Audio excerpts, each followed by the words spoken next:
नमस्कार, मैं हूं आपके साथ इश्तियाक अहमद और आप देख रहे हैं आर्य न्यूज। बुलेटिन की शुरुआत करेंगे इस वक्त बड़ी और अहम खबर से।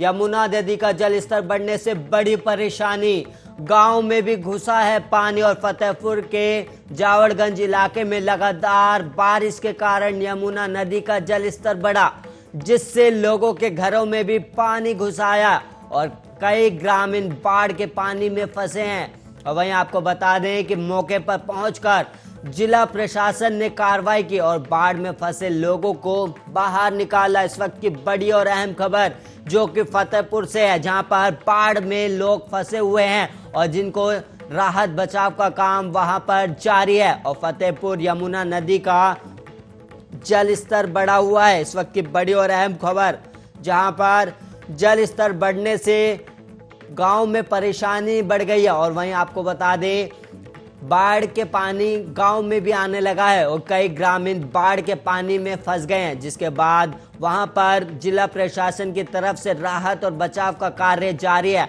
और मौके पर पहुंचकर जिला प्रशासन ने कार्रवाई की है और वहीं बाढ़ में फंसे लोगों को बाहर निकाला जा रहा है। इस वक्त की बड़ी और अहम खबर, जहां पर फतेहपुर यमुना नदी का जल स्तर बढ़ गया है, जिससे खासा परेशानी हो रही है। आपको बता दें, कई ग्रामीणों में पानी भी घुस गया है, जिसके चक्कर में गांव के लोगों को काफ़ी परेशानी उठानी पड़ रही है और कई ग्रामीण बाढ़ के पानी में फंस गए, जिसके बाद जिला प्रशासन ने कार्रवाई करते हुए वहां पर फंसे ग्रामीणों को निकालने की कोशिश की है। और वहीं इस वक्त एक और बड़ी खबर सामने आ रही है, जहां पर हाइड्रोजन ईंधन से ट्रेन चलाने की योजना बना रहा है इंडियन रेलवे। और रेलवे ने आपको बता दें योजना बनाई है और इसके लिए निजी साझेदार को जोड़ने के लिए बिड इनवाइट किया गया है। इस वक्त की बड़ी और अहम खबर, जहां पर Indian railway organisation for alternative fuel ने ये बिड इनवाइटेड किया है। इस वक्त की बड़ी और अहम खबर, जहां पर कई देशों में इस तकनीक को उपलब्ध किया रहा है। जर्मनी में इससे ट्रेन भी चल रही है। इस वक्त की बड़ी और अहम खबर, जर्मनी से इसकी ट्रेन चल रही है, जहां पर इंडियन रेलवे की हाइड्रोजन ईंधन तकनीक का इस्तेमाल करके अब इंडियन रेलवे रेल चलाना चाहता है और हाइड्रोजन ईंधन तकनीक से ट्रेन चलाने की योजना बनाई जा रही है। उसके अलावा आपको बता दें, जर्मनी में इसी योजना के तहत ट्रेनें चलती है और कई देशों में इस तकनीक का इस्तेमाल किया जा रहा है। इस वक्त की बड़ी और अहम खबर, जहां पर आपको बता दें सबसे ज़्यादा जर्मनी में इससे ट्रेन भी चल रही है, जहां पर और आपको बता दें इंडियन रेलवे की हाइड्रोजन ईंधन तकनीक का इस्तेमाल करने वाली है, जिसके बाद रेलवे हाइड्रोजन ईंधन तकनीक से ट्रेन चलाने की योजना बना रहा है। कई देशों में इस तकनीक का इस्तेमाल किया जा रहा है।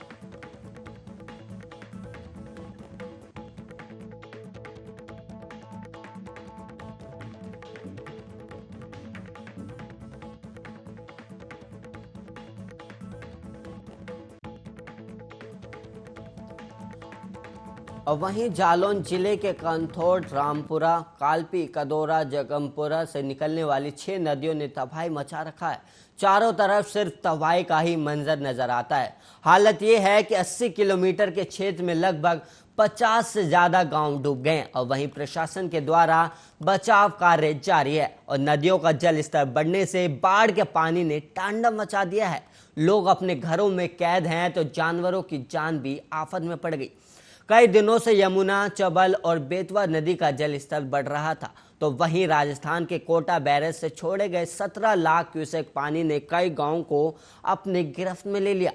2 दिनों में जल स्तर खतरे के निशान से ऊपर पहुंच गया।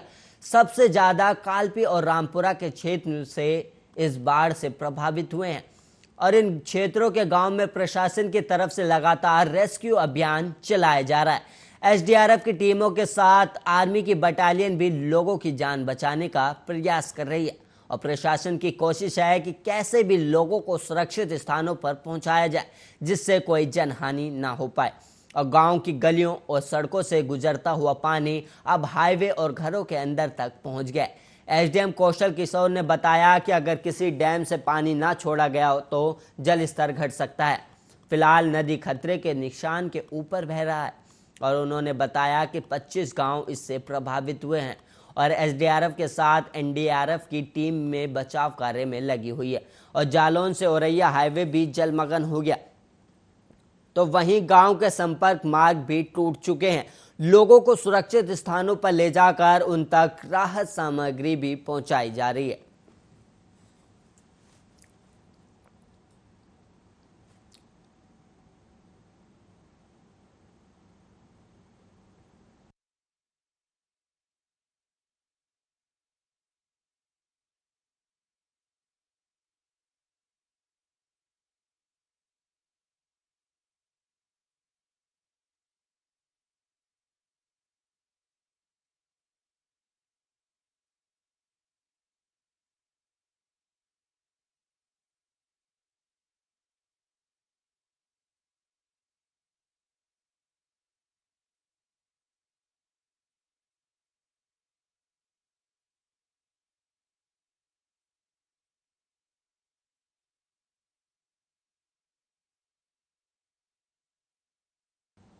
और वहीं दिल्ली यूनिवर्सिटी ने 16 अगस्त से साइंस स्टूडेंट के लिए फिजिकल क्लासेस शुरू करने के अपने फैसले को टाल दिया है। इस संबंध में डीयू द्वारा नया नोटिफिकेशन जारी किया गया है। दिल्ली विश्वविद्यालय ने 16 अगस्त से विज्ञान के छात्रों के लिए फिजिकल रूप से कक्षाएं फिर शुरू करने के अपने फैसले को शुक्रवार को टाल दिया था।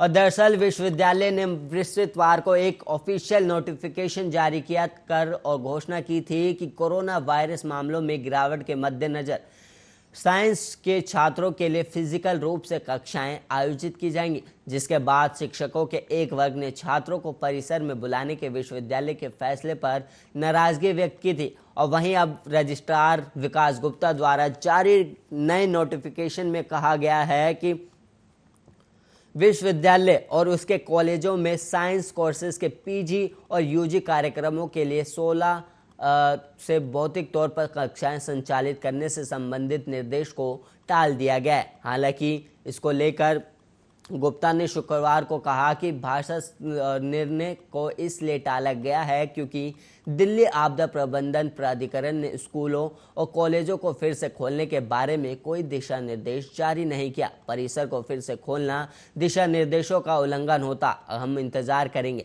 हालांकि उन्होंने ये भी कहा कि शिक्षकों के एक वर्ग द्वारा इस कदम की आलोचना किए जाने के कारण निर्णय को नहीं टाला गया है।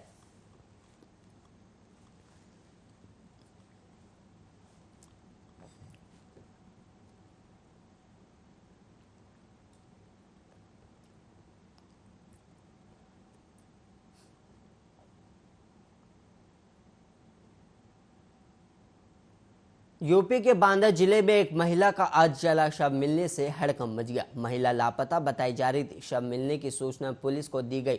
मौके पर पहुंची पुलिस ने शव को कब्जे में ले लिया है। फिलहाल मामले की जांच की जा रही है।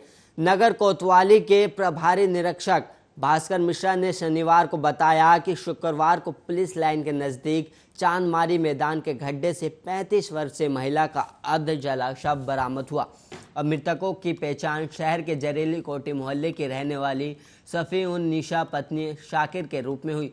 एसएचओ ने बताया कि महिला गुरुवार की शाम घर से शौच के लिए निकली थी, तभी से लापता थी। और उन्होंने आगे बताया कि किसी ने पुलिस में उसकी गुमशुदगी दर्ज नहीं कराई थी। और एसएचओ ने कहा कि प्रथम दृष्टि महिला की हत्या कर शिनाख्त मिटाने के लिए शव को जलाया जाना प्रतीत हो रहा है। और वहीं मिश्रा ने आगे बताया कि महिला के पति इमाम बख्श ने मौखिक तौर पर उसके पति पर ही हत्या कर शव जलाने का आरोप लगाया है और शव का पोस्टमार्टम करवाया गया और पोस्टमार्टम रिपोर्ट के अध्ययन के बाद आगे की कार्रवाई की जाएगी।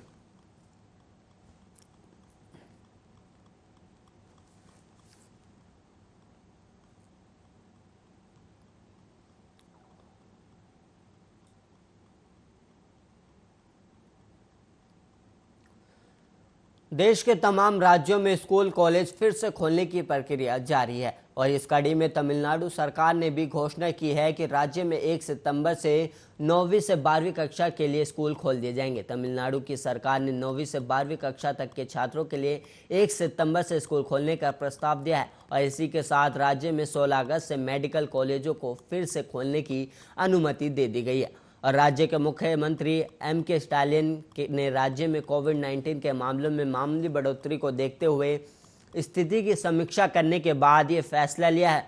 और वहीं आपको बता दें कि चिकित्सा विशेषज्ञों ने स्कूल को फिर से खोलने की अनावश्यकता जताई है, और क्योंकि महीनों से छात्रों के घर में बंद रहने के कारण वह कथित तौर पर मानसिक तनाव का सामना कर रहे हैं। 1 सितंबर से 50% क्षमता के साथ खुलेंगे। और वहीं 9वीं से 12वीं तक के स्कूल, मुख्यमंत्री ने बयान जारी कर कहा कि इससे समाज में शिक्षण में दूरियां भी पैदा हो रही हैं।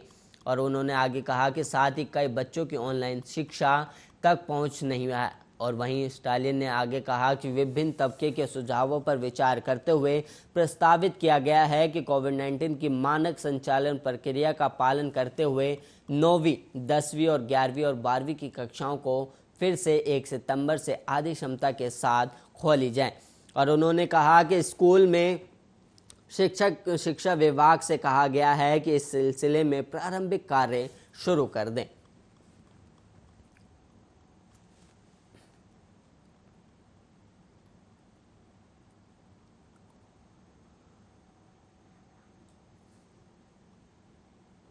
को बता दें, तमिलनाडु में मुख्यमंत्री सरकार ने फिर से स्कूल खोलने का निर्णय लिया है। देश के तमाम राज्यों में स्कूल कॉलेज फिर से खोलने की प्रक्रिया जारी है, जहां पर राज्य में आपको बता दें तमिलनाडु राज्य में 1 सितंबर से तमाम स्कूल खोले जा रहे हैं। और आपको बता दें इस कड़ी में तमिलनाडु सरकार ने भी घोषणा की है कि राज्य में 1 सितंबर से 9वीं से 12वीं कक्षा के लिए स्कूल खोल दिए जाएंगे। और तमिलनाडु की सरकार ने कोविड गाइडलाइन की पालन करते हुए ये स्कूल खोलने की इजाज़त दी है। और वहीं आपको बता दें कक्षा 9वीं से 12वीं तक के लिए छात्रों के लिए स्कूल खोलने की प्रक्रिया जारी कर दिया है। वहीं आपको बता दें कई राज्यों में स्कूल कॉलेज को दोबारा खोलने के लिए अनुमति दी गई। और तमिलनाडु में 16 अगस्त से मेडिकल कॉलेजों को फिर से खोलने की भी अनुमति दी गई।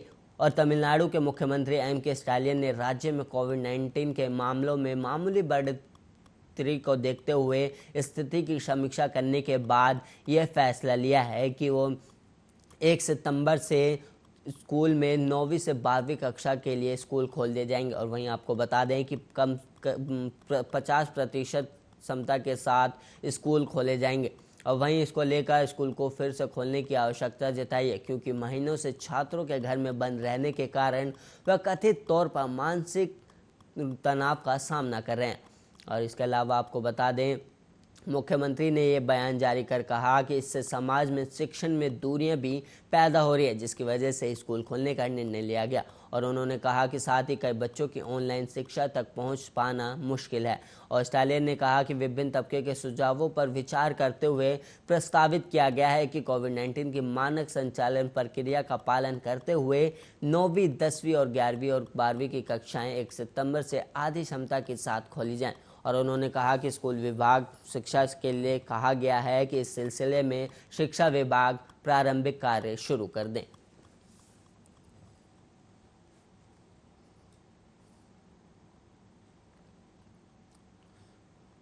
वहीं स्वतंत्रता दिवस के अवसर पर राजधानी दिल्ली की सुरक्षा चाक चौबंद है। खास तौर से लाल किला की सुरक्षा को लेकर अभूतपूर्व इंतजाम किए गए हैं। और ऐसा पहली बार हुआ है जब लाल किला की सुरक्षा में दिल्ली पुलिस, अर्धसैनिक बल और सेना के जवानों की तैनाती के साथ साथ बड़े बड़े कंटेनरों की एक ऊंची दीवार खड़ी की गई। और इतना ही नहीं, जनता को सजग रखने के लिए दिल्ली पुलिस ने लाल किले के आसपास मोस्ट वांटेड आतंकियों के पोस्टर भी चिपका दिए हैं, जिसमें 6 वांटेड आतंकियों के फोटो, नाम और पता लिखे हुए हैं। दिल्ली पुलिस ने जनता से अपील की है कि इन आतंकियों की जानकारी जिस किसी के पास भी हो, दिल्ली पुलिस से साझा की जाए। और दिल्ली पुलिस के वरिष्ठ अधिकारियों का कहना है कि ऐसे इनपुट मिले हैं कि किसान आंदोलन की आड़ में कुछ उपद्रवी 26 जनवरी जैसी हरकत दोहरा सकते हैं। और यही वजह है कि बड़े बड़े कंटेनरों को सुरक्षा की दीवार के तौर पर लगाया गया है। और दूसरी बात यह भी है कि प्रधानमंत्री लाल किला की प्राचीर से देश को संबोधित करते हैं। और इस बार कंटेनरों की वजह से लाल किले के सामने स्थित चांदनी चौक से पहले की तरह कोई भी प्रधानमंत्री को नहीं देख सकेगा। और स्वतंत्रता दिवस के अवसर पर लाल किला के आसपास इलाका नो फ्लाइंग जोन रहता है, सुरक्षा के लिहाज से हर साल एंटी एयरक्राफ्ट सिस्टम लाल किले के आसपास तैनात किया जाता है और इस वर्ष खुफिया एजेंसियों ने इनपुट दिया है कि लाल किला और राजधानी के कुछ वीवीआईपी इलाकों पर ड्रोन के माध्यम से हमला किया जा सकता है, जिसे ध्यान में रखते हुए इस साल लाल किला के आसपास ड्रोन रडार सिस्टम भी तैनात किया जाएगा, जिसकी तैनाती 10 अगस्त तक कर दी जाएगी। और पुलिस अधिकारियों का कहना है कि ये रडार सिस्टम आसपास उड़ रहे ड्रोन की फ्रीक्वेंसी को कैच करने के बाद उसे फ्रीज कर देता है, जिसकी वजह से ड्रोन उड़ नहीं पाता और नीचे गिर जाता है। और इस रडार सिस्टम की रेंज लगभग 5 किलोमीटर होती है।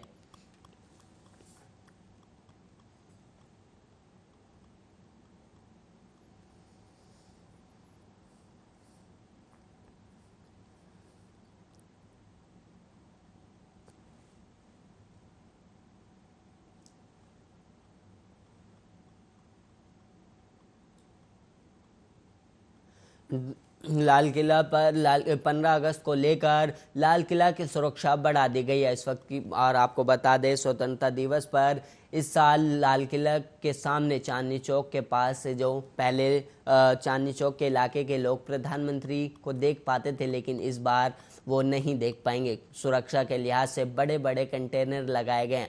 और वहीं आपको बता दें, ये पहली बार है जहां पर दिल्ली पुलिस, अर्धसैनिक बल और सेना के जवानों की तैनाती की गई है और साथ साथ बड़े कंटेनरों की एक ऊंची दीवार खड़ी की गई। और इतना ही नहीं, जनता को सजग रखने के लिए दिल्ली पुलिस ने कई इलाकों में पोस्टर चिपका दिए हैं और जिसमें आतंकियों के सूचना दी गई है, जिसमें उन आतंकियों का नाम, पता और इन सब के बारे में जानकारी दी गई। और वहीं जिसमें 6 वांटेड आतंकियों के फोटो और नाम और पता लिखे हुए हैं। दिल्ली पुलिस ने जनता से अपील की है कि अगर इन आतंकियों के बारे में कोई भी जानकारी मिलती है तो वो दिल्ली पुलिस से साझा करें।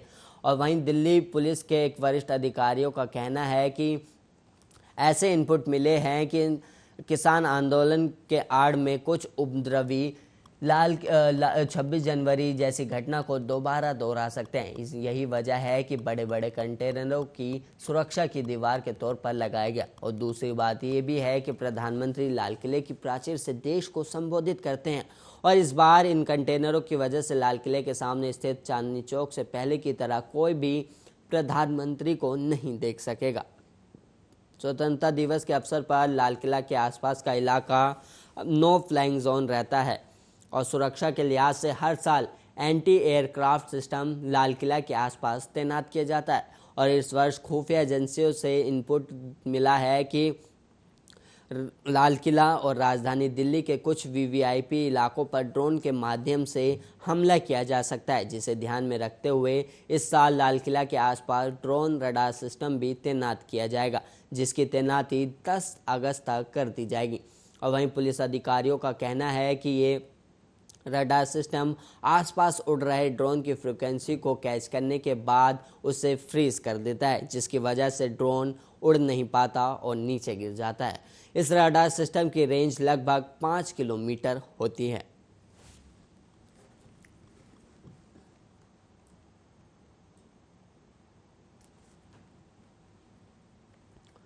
राहुल के ट्विटर अकाउंट को ट्विटर ने अस्थायी रूप से सस्पेंड कर दिया है और वहीं इसकी जानकारी देते हुए कांग्रेस पार्टी ने बताया है कि अकाउंट को फिर से बहाल करने की प्रक्रिया का पालन किया जा रहा है। ट्विटर ने कांग्रेस नेता राहुल गांधी का अकाउंट को अस्थायी तौर पर सस्पेंड किया है। कल शाम ट्विटर ने राहुल गांधी द्वारा दिल्ली कैंट कथित रेप मर्डर मामले में बच्ची के माता पिता की साझा की गई तस्वीरों को हटा दिया था। संभवतः इसी मामले में उनके अकाउंट पर कार्रवाई भी की गई है।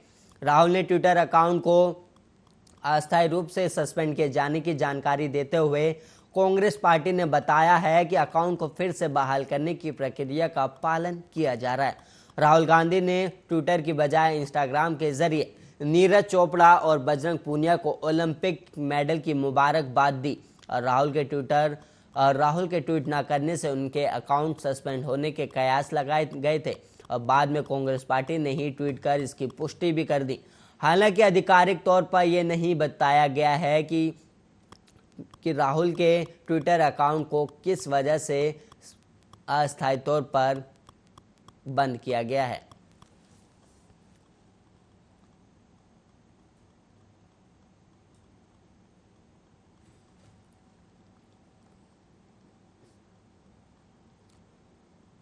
और वहीं दिल्ली एनसीआर में आज बारिश होने की उम्मीद है। मौसम विभाग ने दिल्ली और आसपास के क्षेत्रों में अगले 3 दिनों तक बारिश की उम्मीद जताई है। और आपको बता दें, वहीं शनिवार सुबह कुछ देर के लिए बारिश भी हुई थी और आज अधिकतम तापमान 33 और न्यूनतम तापमान 26 डिग्री सेल्सियस रह सकता है। सोमवार के लिए भी विभाग ने हल्की बारिश की संभावना जताई है। विभाग ने कहा कि अगले कुछ घंटों के दौरान दिल्ली और उत्तर प्रदेश के ग्रेटर नोएडा, गाजियाबाद, खेकड़ा, दोराला, बतौड़, मेरठ, मोदी नगर, हापुड़, कासगंज, बरसना में बारिश का अनुमान है। और वहीं हरियाणा की भिवानी, गुरुग्राम, मानसर, कोसली और कई इलाकों में, और वहीं आपको बता दें सोहना और राजस्थान के भिवाड़ी, तिजारा नगर, लक्ष्मणगढ़ में भी ऐसा ही मौसम रह सकता है। दिल्ली में अगले कुछ दिनों तक अच्छी बारिश के आसार जताए जा रहे हैं। शुरुआत में हल्की बारिश के बाद तेज बारिश की संभावना जताई गई है। मौसम विभाग के मुताबिक राजधानी दिल्ली में आंशिक रूप से बादल छाए रहेंगे, जबकि कुछ स्थानों पर बारिश होने की संभावना है। मौसम विभाग ने दिल्ली में 9 अगस्त तक प्रतिदिन हल्की से बारिश का पूर्व अनुमान जताया। और वहीं आपको बता दें कि मौसम विभाग ने पहले ही कहा था कि दिल्ली में अगस्त में सामान्य बारिश होने की संभावना है।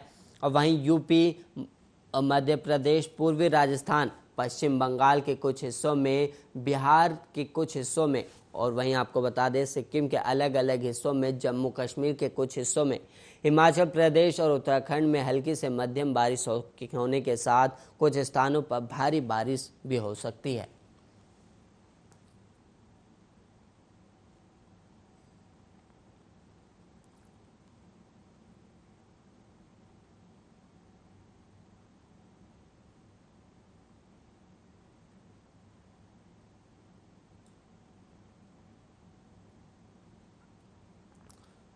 और वहीं इसी के साथ इस बुलेटिन में इतना ही। ऐसे ही देश और दुनिया की तमाम खबरों के लिए आप देखते रहिए आर्य न्यूज़।